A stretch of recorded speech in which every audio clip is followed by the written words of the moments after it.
Jesús es mi Salvador, Jesús es mi Salvador, el único camino. Jesús es mi Salvador, Jesús es mi Salvador, Jesús es mi Salvador, camino de verdad. Jesús es mi Salvador. Aquí comienza Cadena Vida, una producción de la Iglesia Jesús es mi Salvador. Jesús es mi Salvador, Jesús es mi Salvador, el único camino. Jesús es mi Salvador. Y a partir de este momento compartiremos una hora de mucha, pero muchísima bendición. Jesús es mi Salvador. Para comunicarse con la Iglesia Jesús es mi Salvador, podés hacerlo a través de los siguientes números. 2-406-8998. 2-406-8998. O mensajes de texto al 094 47 11 00 para realizar tu petición, consulta, consejería pastoral. La Casa de Dios de la zona de El Cordón te espera los sábados a partir de las 15 horas. Manantiales de vida en Eduardo Víctor Aedo 1990, esquina República. Te esperamos.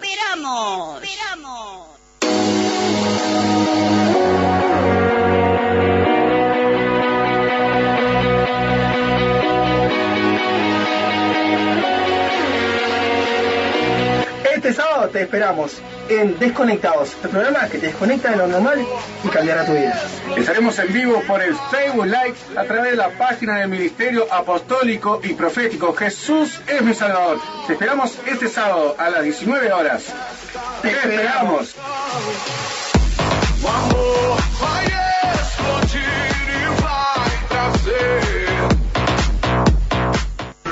Pero no deis lugar al diablo. O sea, como diciendo, cuando hay una ira, cuando hay una contienda, es algo que está provocando y está gestando el otro. ¿Para qué? Para que peques. Amén, presta atención, por favor. Es decir, lo que está haciendo el otro es llevándote a una contienda para que termines pecando. Entonces el consejo de Dios dice, no te metas en ese río, porque ese río te va a llevar al pecado. No te metas en esas áreas, porque tarde o temprano, si no lo sacaste, te va a llevar al pecado. Entonces, si nosotros entendemos que si tenemos dominio inmediato y controlamos para que no ni se ponga al día, resolvamos acá. Fíjese que no está diciendo resolver con la otra persona, ¿eh? ¿Me entiende esto, no? Dios no está acá hablando de resolver con la otra persona. Dios está hablando de resolverlo acá, lo más pronto posible, antes de que se ponga al día. Resolverlo acá para que ahora sí, una vez resuelto, no caigas en pecado. Mire qué tremendo que es esto, ¿verdad? Ahora, el verso 29 al 32 del mismo Efesios 4 dice esto. Para que veas, te da algunas herramientas para que no caigas en el pecado. Dice, ninguna palabra corrompida salga de tu boca. ¿Qué es lo primero que salen de nuestra palabra, de nuestra boca cuando hay ira? Palabras corrompidas. Dice Dios, ninguna palabra corrompida salga de tu boca, para que no caigas en pecado. Amén. Sino la que sea buena para la necesaria edificación. ¿Cuánto dicen gloria a Dios? Escúcheme, por favor, presta atención. Dios está diciendo que no pongas palabras corrompidas en tu boca en los momentos de ira, sino que pongas palabras necesarias para la edificación. Y nosotros, ¿qué es lo que hacemos muchas veces? En el medio de la ira ponemos palabras corrompidas, amén, palabras de maldición, palabras que ejecutamos contra la otra persona, ¿verdad? ¿Por qué? Porque queremos vaciarnos nosotros y no nos damos cuenta que no estamos utilizando el vocabulario de Dios para la necesaria restauración. Y Dios dice necesaria. Es decir, Dios es el Dios que quiere restaurar las relaciones. La ira es destructiva. y a su nombre. Es más, dice, sino que la buena para que la necesaria edificación. Quiere decir que la ira destruye, la contienda destruye. Pero acá dice, utiliza palabras como corresponde, necesarias para la edificación. Yo a veces por allí, cuando la ira quiere ponerse con respecto a mi relación con mi esposa, yo veo que por ahí mi esposa agarra y me dice, después de un tempito, unos momentos, claro, no es al momento, pero nos contenemos, gracias a Dios, y por ahí me dice, mi amor. Y yo digo, ¿qué mi amor si estoy enojado con vos? Pero sí, claro. No utilice una palabra para destruirme, utilice una palabra que me contiende sin contenderme. ¿Se entiende eso? El caso mío no es decirle mi amor, pero le digo, mira, Dios no me llama para pelear contigo. Y yo se lo digo. Y prefiero callarme mi boca ahí para no pelear, porque sé que el exceso me va a llevar a poder tener males. Nunca, es decir, vamos a tener bienes utilizando las herramientas mal. Amén. Entonces, no dice más el verso 30, y no constristéis al Espíritu Santo. O sea que cuando yo entro en contienda, en ira, al Espíritu Santo lo estoy entristeciendo. ¿Qué es lo único que tenemos, mi hermano? Es lo único que tenemos aquí en esta tierra, porque Cristo está en su trono, ¿verdad? Dios está en las alturas, ¿verdad? Y Dios mandó el Espíritu Santo, que es lo único que tenemos para poder ser el restaurador de las cosas. Y si nosotros obramos en ira, le ponemos y le constrictamos al Espíritu Santo. ¡Qué tremendo! Que Dios nos libre, cuánto es en gloria a Dios. Dice, y no contristéis al Espíritu Santo, con el cual fuiste sellado para el día de su redención. Y dice, quítense de vosotros las amarguras. La ira te amarga. Quítense de vosotros el enojo, la ira, la gritería. ¿Conoce algún gritón? ¿Usted alguna gritona? ¿Sí o no? No, bueno, gloria a Dios, mejor. Bueno, acá dice, quítenlo. Quítenlo. Después le voy a dar el consejo final. La maledicencia, el hablar mal. Maledicencia, maldecir. ¿Está? Maledicencia. Y toda malicia. Antes sé benigno unos con los otros. Mirá lo que Dios te dice. ¿Estás airado? Porque fue como comenzó esto. Sé benigno. Misericordioso, perdonando los unos a los otros como Dios también nos perdonó. Ah, bueno, ahora sí, ahora estoy entendiendo por qué. Si el Señor me perdonó. Si el Señor me perdonó. Pero después te voy a dar otro versículo que es más poderoso que este todavía.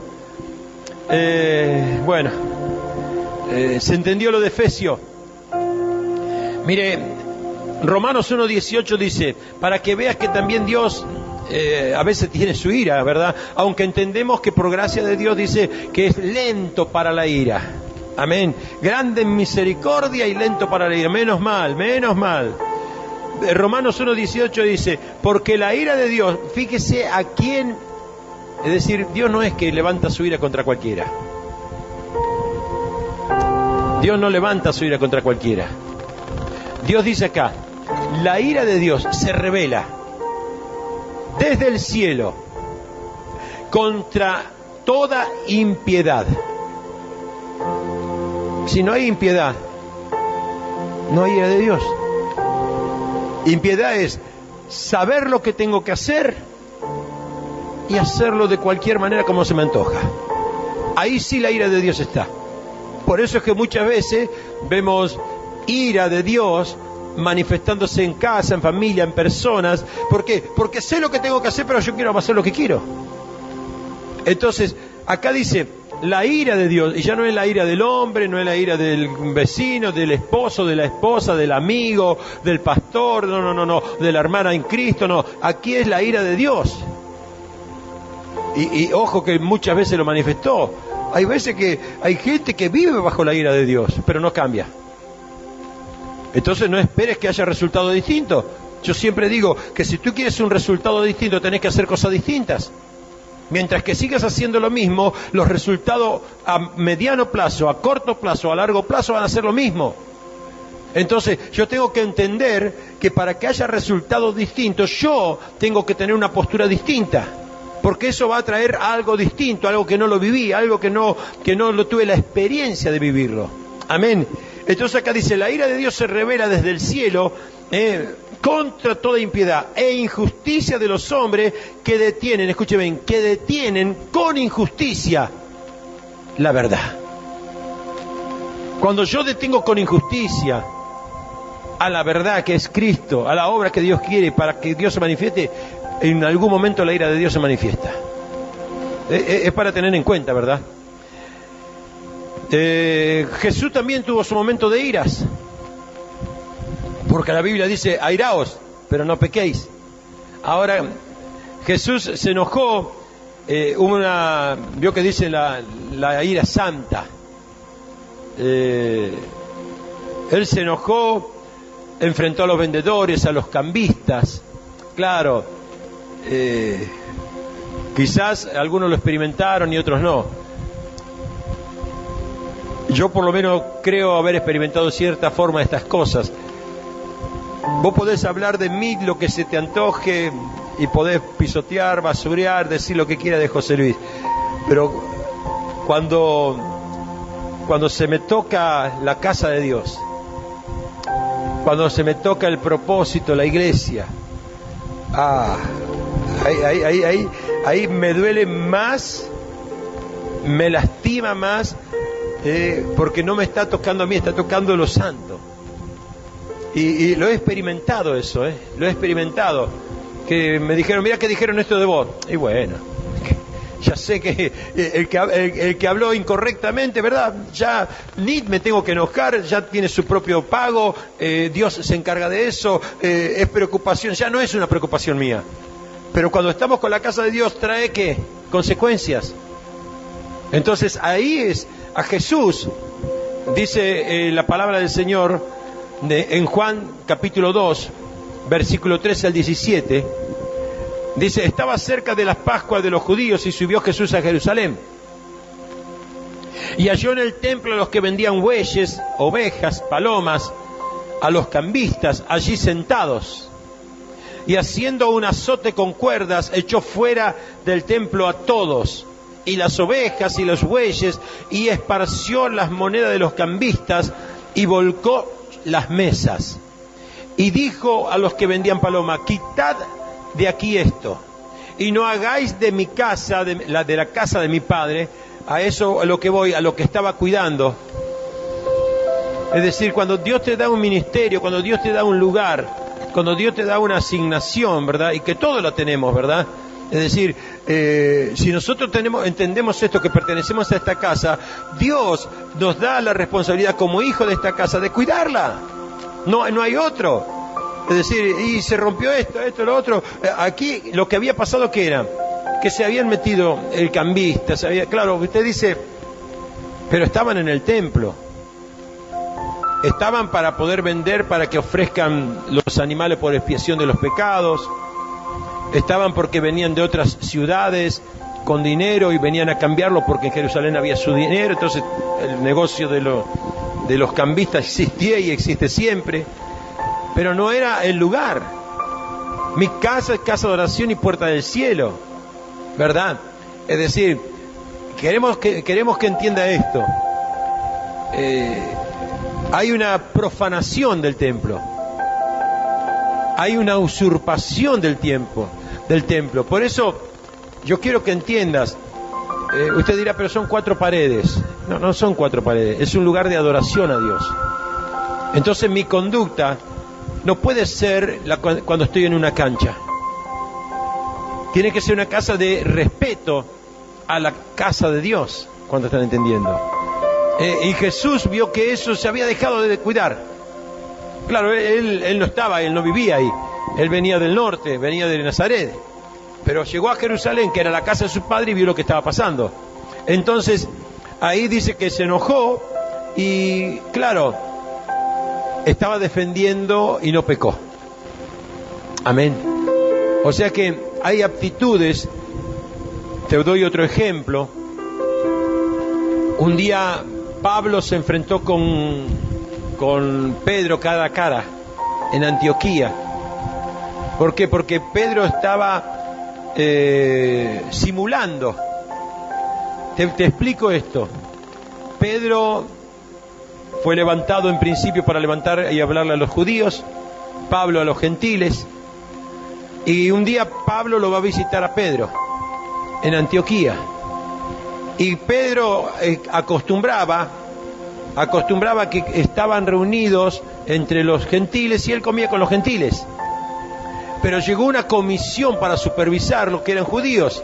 Entonces él se aparta y dejó a los gentiles de un lado. Entonces Pablo lo confronta y le dice: Pedro, ¿cómo es esto? Mientras que no están para supervisarte, te comportas como un gentil y compartes con los gentiles. Pero cuando vienen a supervisarte, agarra y te comportas como judío.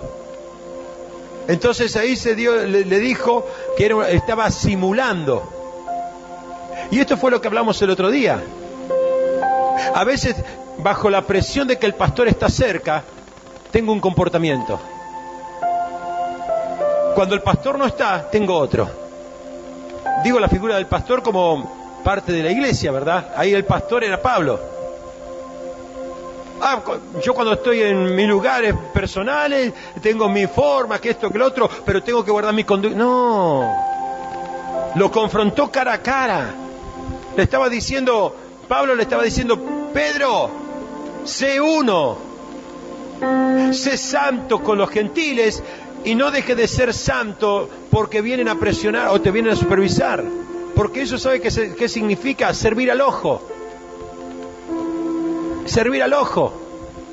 Entonces, cuando se formó esa contienda fue para edificación, para cuidar el templo, para cuidar el reino.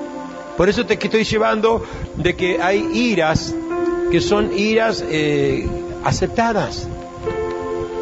Un ejemplo, Moisés. Te estoy dando ejemplos de iras aceptadas en este momento. Cuando Moisés fue y subió para que el Señor escriba las tablas, ¿qué fue lo que pasó? En ese momento Aarón pidió los zarcillos de oro, los anillos, hizo un becerro, y mientras que Moisés estaba allá arriba, Josué estaba en la mitad de la montaña esperando que baje Moisés. Aarón y todos los que estaban allá hicieron un becerro de oro y le adoraban. Entonces, ¿qué es lo que decían? Estos son los dioses que nos han sacado de la tierra de Egipto. Mire usted, allá no era Jehová, eran los dioses esos que lo habían fabricado hace un ratito.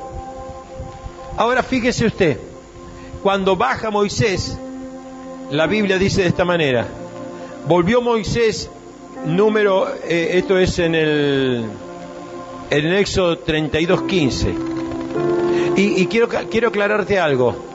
Moisés, según dice la palabra de Dios, porque algunos dicen: no, pero si este es manso no se va a enojar nunca. Número 12:13 dice esto, escuche bien: aquel varón Moisés era muy manso, más manso que todos los hombres que habría sobre la tierra. O sea que si me hablaban de Moisés, este jamás se va a enojar. Le haga lo que haga, nunca se va a enojar. Pero fíjese, el que jamás se enojaba, cuando le tocaron las cosas de Dios, se enojó. Jesús no era peleador, pero cuando le tocaron las cosas de Dios, se enojó y Dios lo justificó. ¿Se está entendiendo esta parte?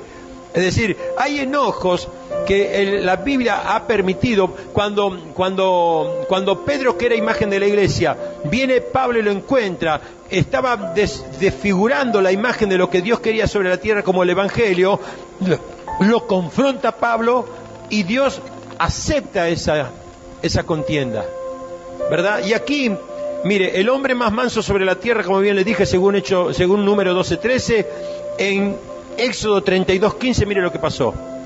Y volvió Moisés y descendió del monte, trayendo en su mano las 2 tablas del testimonio. Gloria a Dios, 40 días, ahora traigo las tablas del testimonio, aquí estamos con los mandamientos, que estaban escritas de ambos lados, unas y la otra estaban escritas. Dice, las tablas eran la obra de Dios. Mire lo que te leí a la mano. Y la escritura era escrita de Dios grabada sobre las tablas. Cuando oyó Josué el clamor del pueblo que gritaba, dijo Moisés, alarido de peleas hay en el campamento. Claro, estaban descendiendo. Entonces, Moisés dijo, alarido del campamento. No. Entonces Josué le respondió, no, estos no son alaridos de fuertes, ni voz de alarido de débiles, es voz de cantar, oigo yo. El verso 19 dice, y aconteció que cuando él llegó al campamento y vio el becerro, la danza, se ardió en ira, se enojó. Airaos, pero no pequéis. Se ardió en ira y arrojó las tablas de sus manos, que era lo que traía, las quebró al pie del monte. Y el verso 20 dice, y tomó el becerro que habían hecho, lo quemó en fuego, lo molió hasta reducirlo en polvo, que esparció sobre las aguas y lo dio a beber a los hijos de Israel. Lo mismo que hizo Jesús. Esa bronca que tuvo Jesús en aquel momento cuando vio a los cambistas, a Moisés cuando le tocaron esas cosas, también se enfureció. Amén. Entonces, les quiero mostrar que hay ciertas cosas cuando uno tiene celo, el celo de la casa, el celo de Dios, es el que me hace tener esa aptitud de verdad. Es decir, quiero que lo entiendas.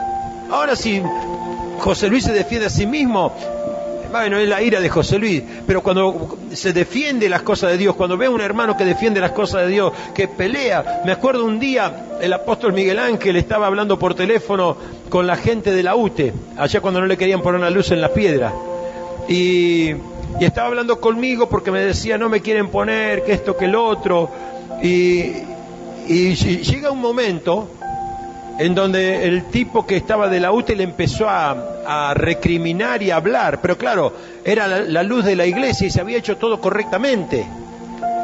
Y ahí salió el apóstol Miguel y el teléfono quedó encendido y él decía, lo que pasa que vos lo que querés es coima, que querés plata, que esto, que el otro, son unos ladrones, que esto, que el otro. Al día siguiente creo que le pusieron. Es decir, le estaba hablando porque estaba defendiendo con celo lo que se había hecho correctamente. ¿Se entiende esto, verdad? Es decir, una cuestión es enojarte por ti, otra cosa es cuando te enojas para defender el reino. Yo veo acá en la palabra de Dios que cada vez que hubo hombres de Dios, por más que eran mansos y defendieron las cosas del reino correctamente, no por un capricho, es decir, defender las cosas del reino es esto, escuche bien, no por enojo. Yo voy a defender porque yo quiero de esta manera. No para pecar, ni por capricho. Porque a veces el capricho no tiene que ser de esta manera porque yo quiero, no es por capricho. Y tampoco por una decisión carnal. Aquí Jesús no fue carnal, no fue caprichoso, no fue pecaminoso, no tuvo enojo, sino que tuvo una ira santa. Lo tuvo lo mismo de la misma manera Pablo y lo tuvo de la misma manera Moisés en este caso. Amén.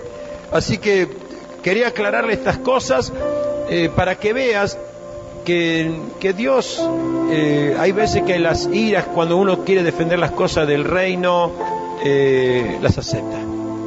Amén. Pero el mismo Moisés, en Números capítulo 20, llegó un momento en donde al pueblo le faltaba agua, por segunda vez. ¿Cuántos recuerdan esa historia? Le faltaba agua. Números 20, versículo 11 y 12 voy a leer nada más. Entonces Moisés alzó su mano, golpeó la peña con la vara 2 veces y salieron muchas aguas y bebió la congregación y sus bestias. Ese es el versículo 11. Si uno se detiene ahí, decimos, bárbaro Moisés, hiciste la obra, la piedra volvió a dar agua, era otra piedra pero volvió a dar agua, el pueblo se sació. Pero mire el versículo siguiente. Y Jehová dijo a Moisés y a Aarón, por cuanto no creísteis en mí. ¿Cómo? Si agua salió. Fíjese usted esto, por favor, preste atención porque te voy a decir un detalle. A veces podemos llegar a hacer la obra de lo que Dios quiere, pero no en la forma como Dios quiere. Y el logro parece similar, pero el método que Dios quería utilizar no es el método que Dios quería usar. Te lo vuelvo a decir. Abraham tuvo un hijo, Ismael. Parecía alcanzarle el logro a Dios, pero no era lo que Dios quería. Dios quería darle un hijo donde había una promesa. Aquí Dios le dijo a Moisés, Moisés, te equivocaste, no creíste en mí.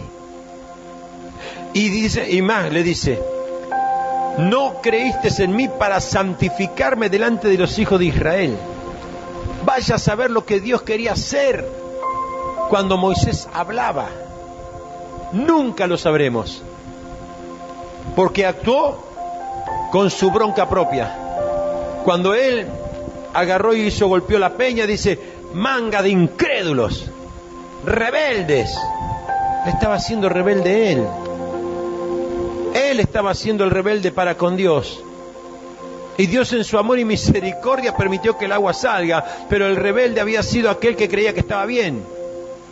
¿Se da cuenta cuántas veces, verdad, los detalles de lo que Dios nos da, que Dios nos ayude para poder respetarlos? Porque esos detalles, aquí le dijeron, entonces, por tanto, le dice, es decir, vuelvo a repetir todo el versículo 12, dice, Jehová dijo a Moisés y a Aarón, por cuanto no creísteis en mí para santificarme delante de los hijos de Israel, por tanto, no meteréis esta congregación en la tierra que les he dado. Se le acabó el viaje. El destino no fue la tierra prometida, sino que el destino fue el desierto. Mire usted lo que pasó, una ira. A veces tenemos que entender, ¿verdad? Como bien decíamos el otro día, que todos los que salieron de Egipto estaban destinados para llegar a la tierra prometida. Lo hablamos creo que el viernes pasado, todos. Pero resulta que, no, cuando hablamos de la murmuración fue eso. Es decir, todos los que estaban en la tierra prometida, en Egipto, salieron rumbo a la tierra prometida y todos iban a llegar. Es más, Dios le había jurado por sí mismo y levantó su mano a Abraham y le dijo, juro por mí mismo que irán y entrarán a la tierra prometida. Pero he aquí que a causa de la murmuración del pueblo, las murmuraciones habían sido la multitud de las murmuraciones, o sea, no fue una sola, fueron varias. Dios tiene tolerancia, pero nunca sabemos cuándo es el límite de esa tolerancia. Entonces Dios estuvo tolerando, hasta que dice, por causa de la multitud de las murmuraciones, lo que yo había levantado mi mano y había jurado que vosotros entrabas a la tierra prometida, no entraréis, le dijo, y moriréis en el desierto. Y le dijo más, y por causa de ellos, tus hijos estarán 40 años aquí en el desierto, como extranjeros, como lo que quieras, ¿verdad? Hasta que tus huesos, hasta los huesos de esos hombres que morían en el desierto sean consumidos. 40 años. Y ellos recién entraron. Pero ¿sabe qué? Había una promesa. Como aquí para Moisés. La promesa estaba para Moisés también. ¿Pero qué pasó? En este caso por la ira, el otro caso por la murmuración. Así estamos conociendo también el carácter de Dios, hermano. Entonces cuando nosotros tenemos temor de Dios y cuando vemos que en nuestros labios quiere haber murmuración, mentiras o lo que sea. Pero si tenemos temor vamos a decir, no, me voy a frenar porque esto me puede traer consecuencias. Cuando vemos que el hecho de no querer glorificar a Dios por un capricho, por algo mío, ¿verdad? Que me gusta a mí, no me interesa lo que Dios diga, porque muchas veces escucho eso también yo. Y bueno, yo lo voy a hacer igual. No es así. Cuando yo tengo temor de Dios, amén, por más que mi pensamiento sea contrario a lo que siento, porque ¿sabe qué pasa? Cuando yo digo, lo voy a hacer igual, sé que lo estoy haciendo en contra de la voluntad de Dios, y ya lo sé. Porque si no, no habría un conflicto dentro mío. Cuando se te produce ese conflicto de que lo vas a hacer, porque se te antoja y porque, bueno, ya está, ¿verdad?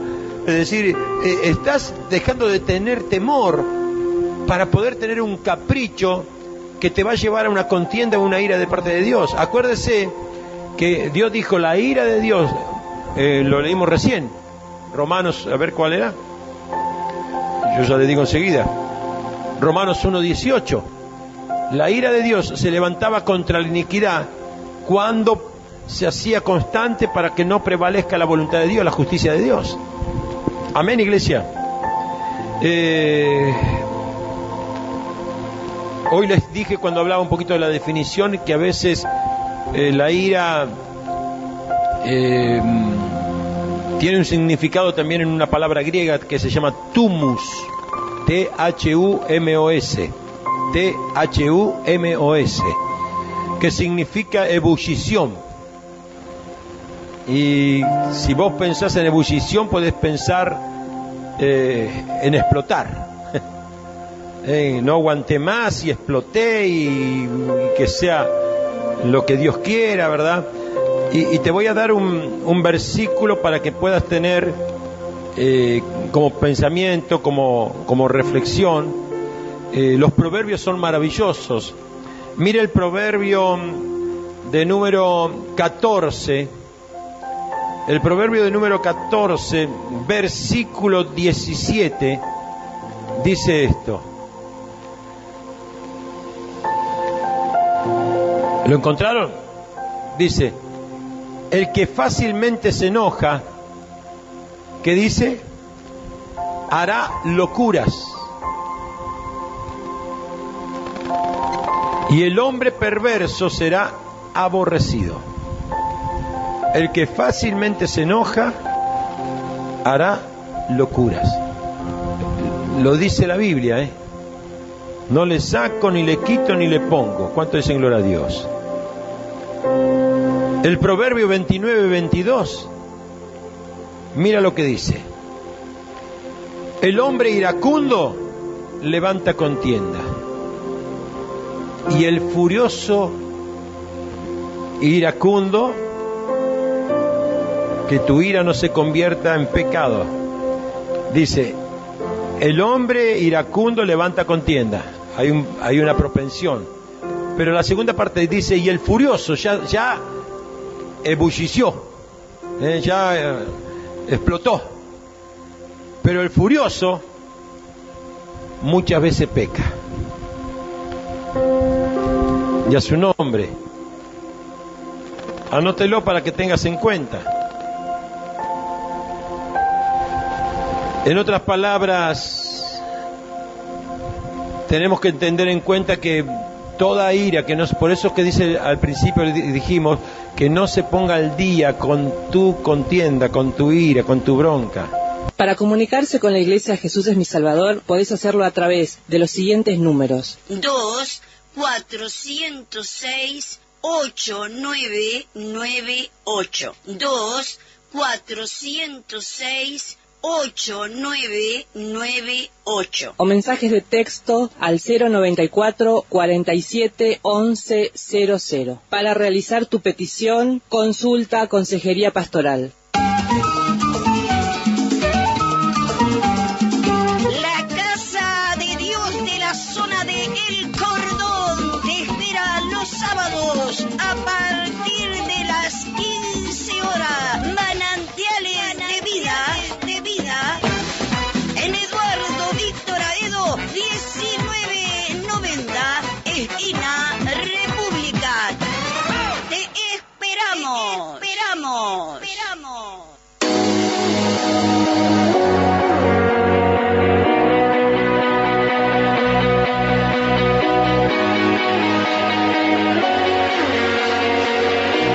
Este sábado te esperamos en Desconectados, el programa que te desconecta de lo normal y cambiará tu vida. Estaremos en vivo por el Facebook Live a través de la página del Ministerio Apostólico y Profético Jesús es mi Salvador. Te esperamos este sábado a las 19 horas. Te esperamos.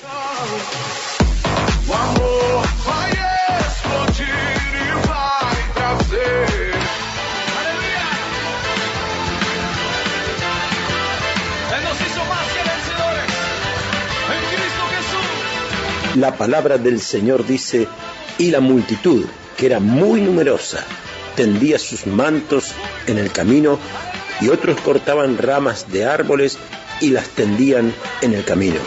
Y la gente que iba delante y la que iba detrás aclamaba diciendo, Hosana al Hijo de David, bendito el que viene en nombre del Señor, Hosana en las alturas. Este relato está en Mateo 21, capítulo 21, versículos 8 y 9. Y justamente nos estamos acercando, amada iglesia, a la entrada triunfante de nuestro Señor Jesucristo en los tiempos aquellos donde solamente se conocía algo del Señor. Pero Jerusalén iba a experimentar la más gloriosa entrada del Rey de Reyes y Señor de Señores. Este próximo domingo, en el Templo Central, a las 9 de la mañana y a las 17 horas, estaremos todos juntos dándole comienzo a esta nueva Semana Santa, dando entrada triunfante a nuestro Señor Jesucristo. Es muy importante que podamos preparar nuestro templo, que es el templo del Espíritu Santo, para que Cristo pueda reinar y reine para siempre. Te invitamos este próximo día domingo a las 9 de la mañana y a las 17 horas en 8 de octubre 4186, venga a celebrar la entrada triunfante de nuestro Señor Jesucristo. Dios te bendiga mucho.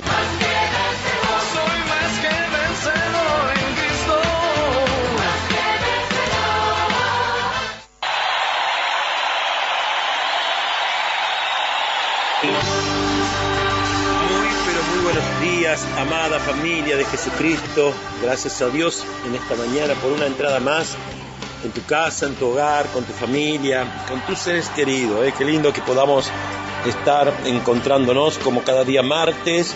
Quien te saluda, el apóstol José Luis Carolio. Bueno, agradecido a Dios por sobre todas las cosas, porque bueno, venimos de tiempos de bendición, donde gracias a Dios, Dios sigue guardando a su iglesia y cuidando de los escogidos. Y eso quiero que lo tengas bien en claro, porque Él cuida de ti, Él guarda de ti, Él te protege, te da fuerzas cada mañana y te alienta cada día a poder seguir. Así que bueno, qué mejor que todo eso que el Señor tiene preparado para nosotros, que estamos en un tiempo donde tenemos en cuenta de que estamos a un año de lo que el año pasado nosotros muchas congregaciones teníamos preparado, quizás eventos, quizás formas de poder celebrar el año pasado la Semana Santa, en las Pascuas de la Resurrección, ¿verdad? Y pasó un año y si nosotros ponemos a pensar, estamos casi como el año pasado, ¿verdad? Con algunas diferencias, pero bueno, ahora estamos observando que hay nuevas amenazas de diversas maneras contra la salud de la humanidad, especialmente también, por supuesto, del cuerpo de Cristo, de la iglesia, de nuestros hermanos. Entonces, con más razón, es bueno que nosotros recapacitemos, ¿verdad?, cuánto cuidado el Señor tuvo durante todo este año que hemos pasado, todo este año que Dios nos estuvo guardando, donde vemos infinidades de casos, infinidad de circunstancias en donde el temor se instaló en el corazón de muchos, ¿verdad? y no estoy diciendo con razón o sin razón, estoy hablando solamente de una realidad, ¿verdad? Pero qué bueno que hay un pueblo, hay gente que no es que desafía alocadamente, sino que tiene una fe distinta, que tiene una fe en donde confía en el favor de Dios en forma constante. Y de eso yo quiero hablar en esta mañana, de eso yo quiero meditar un poquitito, ¿verdad? Porque la fe no es solamente el hecho de poder estar viviéndola en los tiempos donde yo quiero alcanzar, procurar o lograr algo. No. La fe es un sentir que está dentro nuestro y que tiene que ser activo en todo momento, en las circunstancias de logros y en las circunstancias de espera. Y esta es una circunstancia de espera la que estamos viviendo, ¿verdad? Una circunstancia de inacción, podemos decir, ¿verdad? Para muchos se convirtió en eso, pero por sobre todas las cosas no tiene que dejar de ser una circunstancia o un tiempo de fe.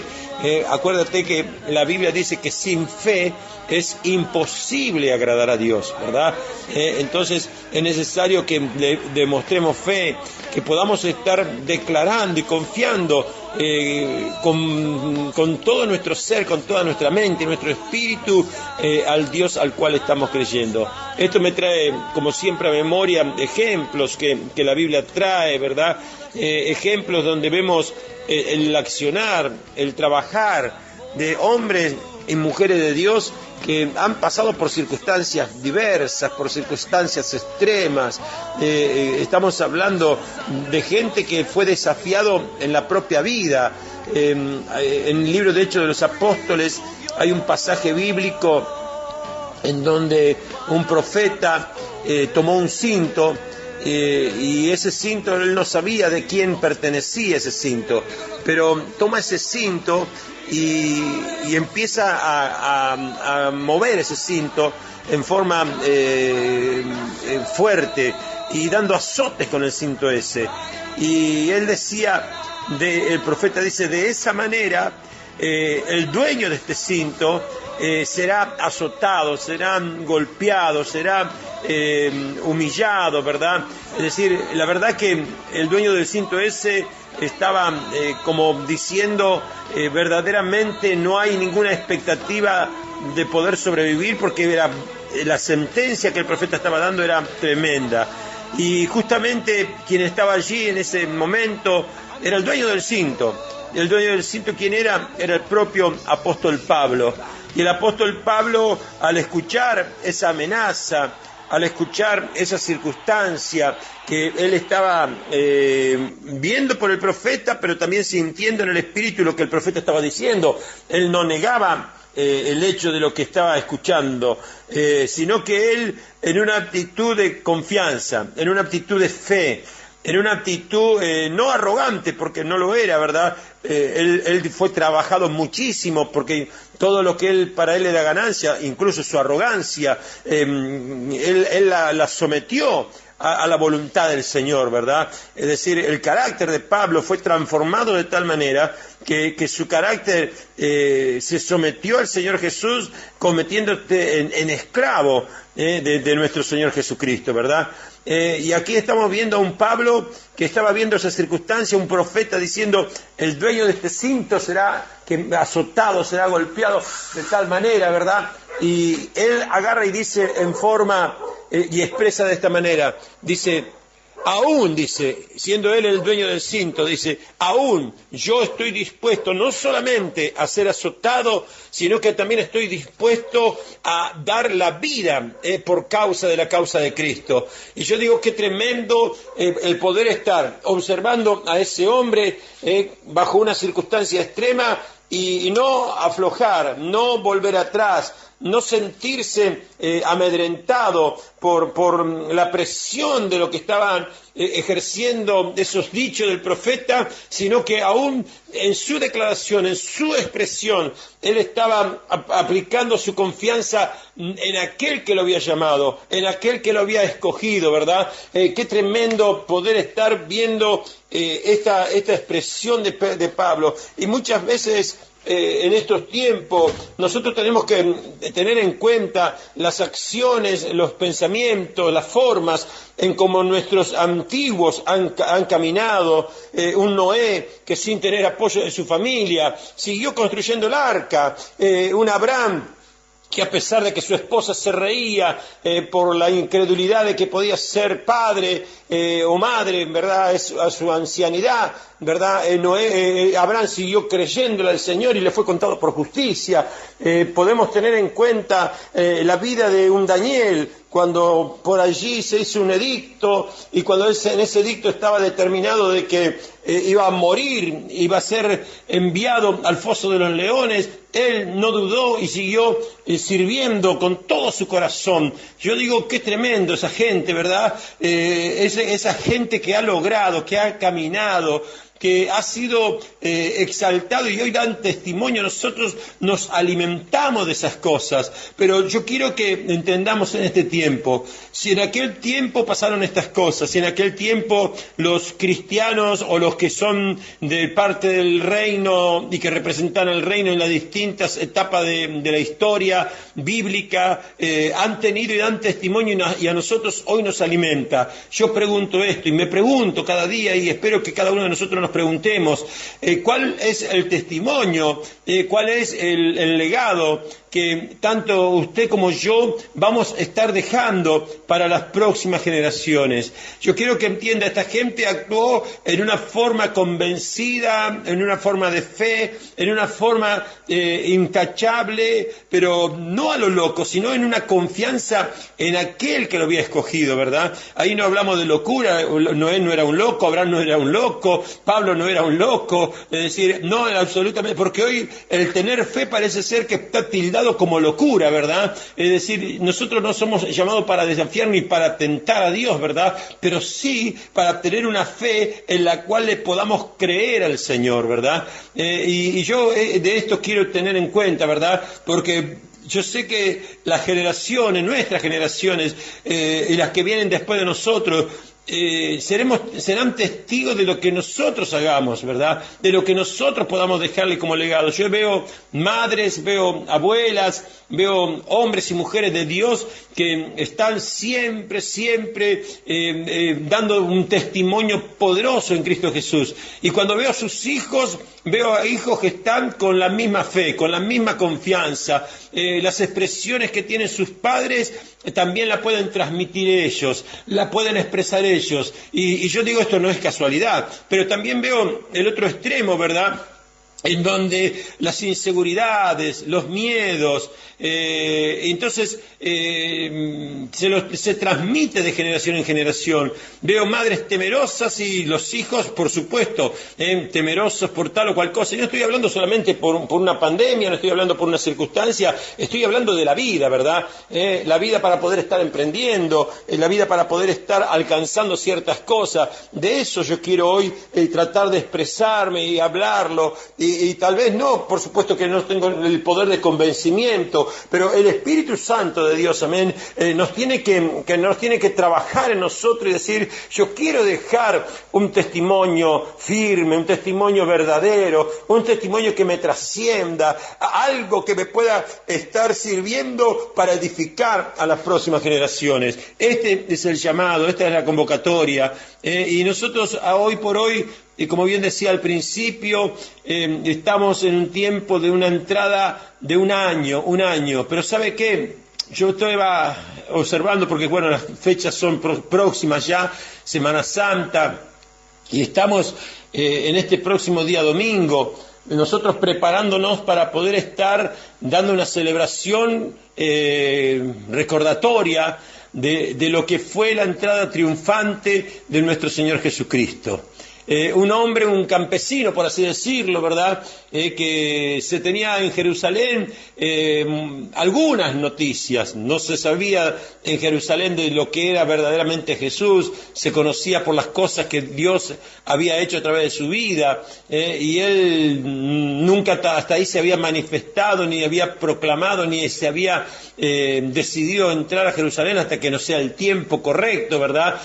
O sea que Jerusalén conocía de a conocía poco, Jerusalén conocía muy pocas cosas con respecto al amor y al temor y al compromiso que Jesús tenía con Dios Padre aquí en la tierra. Pero estamos viendo que este próximo domingo estamos entrando y estamos acordando y trayendo memoria la entrada triunfante de nuestro Señor Jesucristo. Y yo digo, qué tremendo, porque Jesús entra a Jerusalén y cuando ve, lo primero que ve una casa que era la casa de su padre, la casa donde se había edificado para que pueda estar reinando, para que pueda ser el lugar donde Dios haga morada, por así decirlo, ¿verdad? Y vio todo ese desorden. Si usted recuerda, estaban los vendedores de palomas, estaban los cambistas, estaban los que tenían los vendedores de animales, ¿verdad?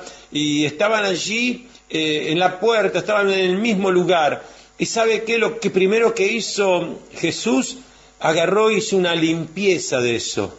Lo más lindo que decía, la casa de mi Padre, mi casa será llamada casa de oración y puerta del cielo. Estaba tomando un lugar de un celo por las cosas de Dios. Y yo quiero que puedas entender, Jesús dio testimonio, lo sigue dando y será testimonio por los siglos de los siglos de la obra que Él ha realizado. Hoy somos las generaciones que nos hemos alimentado y nos seguiremos alimentando de las grandes maravillas, proezas y enseñanzas que Jesús hizo. Pero ¿sabe qué? Esa actitud que tuvo Jesús, el celo por la casa. No hay posibilidad de que alguien quiera dejar un legado para alguien si no es celoso de aquello que Dios te ha entregado. Si a alguno de nosotros nos da lo mismo poder estar haciendo que lo que Dios nos dio pueda estar luciéndose o brillando o no, o que no brille. No es lo mismo que lo que Dios te ha dado brille a que no brille. No es lo mismo que lo que Dios te ha entregado, amén, sea luz o sea una tiniebla o esté escondido. No es lo mismo que Dios haya entregado tal o cual cosa, tal o cual talento sobre tu vida y ese talento esté encadenado, ¿verdad? No es lo mismo. Es decir, ¿por qué digo esto? Jesús, cuando vio el celo por la casa de Dios, el celo por lo que Dios le había dado, el celo de lo que Él representaba en la tierra, lo movió a tener que hacer que esa casa vuelva a cobrar el brillo que correspondía. Yo te quiero alentar en esta mañana, iglesia, amado de Jesucristo, que con el celo de aquello que Dios te ha dado, yo no sé si eres un pastor, un evangelista, si eres un diácono, si eres el mayor de los profetas o apóstoles, si eres el menor de los hijos dentro del reino, por así decirlo, que dentro del reino no hay menores, ¿verdad? Porque para Dios somos todos iguales, ¿verdad? Pero lo que quieras considerar o lo que te hayan hecho creer que eres, ¿verdad? Yo quiero que entiendas, lo más importante es lo que Dios quiere y lo que Dios te ha dado para que pueda ser expresado. Es necesario en este tiempo, en el nombre poderoso de Jesús, que se levante una generación con celo por las cosas de Dios. ¿Para qué? Para que puedan estar haciendo que la gloria de Dios se manifieste, haciendo que el poder de Dios se manifieste, haciendo que la bendición de Dios trascienda por encima de cualquier circunstancia. Así lo hicieron los antiguos, así lo hicieron los antepasados, así lo hizo Jesús. El celo de las cosas de Dios, amén, lo movió a poder hacer que esa casa vuelva a brillar como correspondía. Y a partir de allí, poniendo en orden, dice la palabra de Dios, amén, puso orden, amén, poniendo orden, Él comenzó a hacer la obra que le había llamado el Señor en la última semana de su vida, para darle gloria, honra y alabanza a aquel que lo había llamado. Por eso, no tengas miedo, no tengas temor, no tengas inseguridad. Defiende a rajatabla lo que Dios te ha dado, defiende lo que Dios te ha entregado, haz que tu ministerio, haz que tu llamado en el nombre de Jesús de Nazaret pueda estar brillando de tal manera que mañana tus hijos, mañana tus nietos puedan decir, hubo un hombre, hubo una mujer que con mucho temor del Señor, capaz que no le comprendieron, capaz que no le entendieron, capaz que no fue ni acompañado por alguien de su familia, pero ha dejado un testimonio de la fe que tenía. Yo quiero decirte que para la gloria del Señor conozco y he conocido personas, ¿verdad?, que han tenido ese carácter, que quizás en el medio de su amor y su fragor para poder defender las cosas del Señor, en algún momento quizás por el anhelo de poder ver la obra realizada en sus seres queridos, fueron chocantes, fueron quizás confrontativos, pero quiero decirte, pasaron los años y se siguen hablando de esas personas como alguien que en su forma defendió la fe de lo que Cristo le ha dado. Por eso yo te animo a levantarte, que en esta semana, que en estos días, amén, yo quiero estar preparando mi vida y deseo que prepares tu vida para que puedas estar en el nombre poderoso de Jesús haciendo brillar aquello que Dios puso sobre ti. Espíritu Santo Dios, que venga a convencer. Ya te digo, no puedo convencer yo porque no tengo la autoridad, es decir, no tengo por así decirlo, la autoridad para poder estar imponiéndolo, pero tengo a alguien que es el que está dentro mío, que es el Espíritu Santo de Dios, es el mismo que está dentro tuyo, que es el Espíritu Santo de Dios que está diciendo en este momento: limpia esa casa, limpia, haz que brille mi casa, haz que brille lo que yo te he entregado. Y yo te aseguro que cuando nosotros tomamos la iniciativa para que eso acontezca, verdaderamente acontece, y el poder del Espíritu Santo de Dios empieza a hacer la obra que tú ni yo podemos hacer. Haz que brille en todo momento, en todo lugar. Yo te estoy bendiciendo porque se acercan días de gloria, se acercan días de poder, se acercan días donde los que están con las lámparas ahí llenas, henchidas, también como dice el portugués, ¿verdad?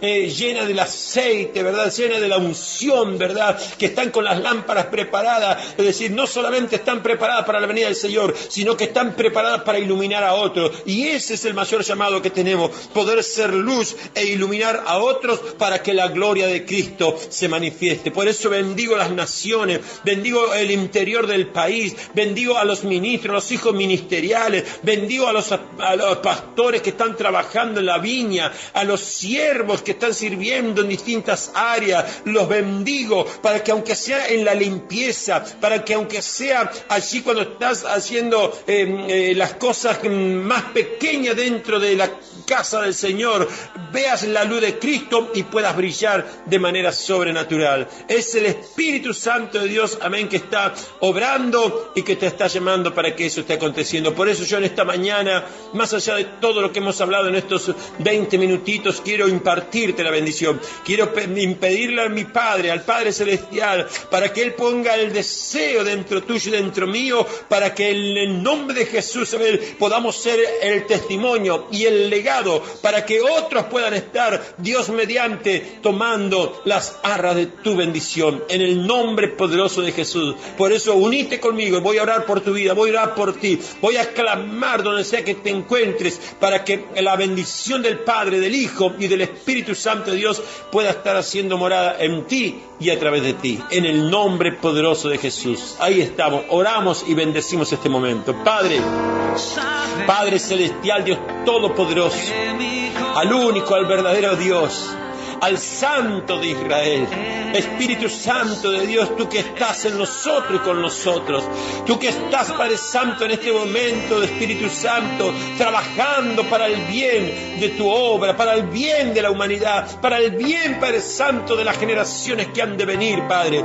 Yo bendigo, Padre Santo, a cada uno de los que hoy estamos recibiendo esta palabra y este consejo, para que haya una decisión en nuestro interior de poder estar, Señor amado, decidiendo en pos, Padre Santo, de tus planes y tus propósitos, Señor, que se encienda esa lámpara, que se llene esa lámpara, que vuelva a iluminar, que vuelva, Padre Santo, a dar la luz, que el celo, Padre Santo, de la casa, el celo por el temor y el amor por las cosas de Dios, amén, nos esté encendiendo de manera sobrenatural y puedan, Padre Santo, a partir también de esta Semana Santa, entrar triunfante, entrar con decisión bendiciones firmes, como Jesús lo hizo. Había un pollino allí que nunca, jamás había sido montado. Había algo especial que estaba esperando por él. Hay algo especial que está esperando por ti, que solo tiene el sello y tiene tu nombre para que tú puedas abrazarlo y puedas bendecir. Yo te bendigo en esta mañana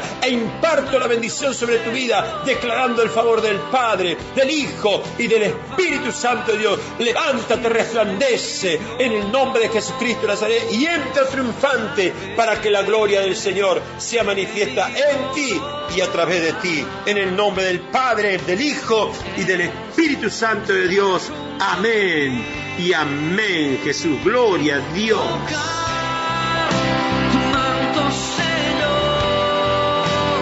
Así es. Después de esta oración los bendigo con todo mi corazón, deseando que puedas estar firme y bueno, y por supuesto, que puedas estar asistiendo a nuestras reuniones.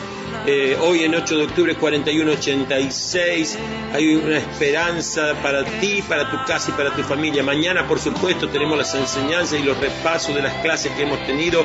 Está muy, pero muy lindo lo que está aconteciendo en el Templo Central.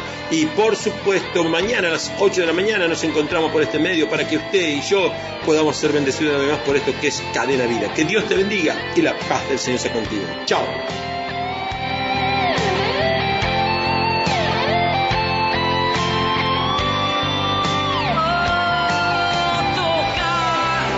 Este programa fue presentado por Ministerio Apostólico y Profético Jesús es mi Salvador.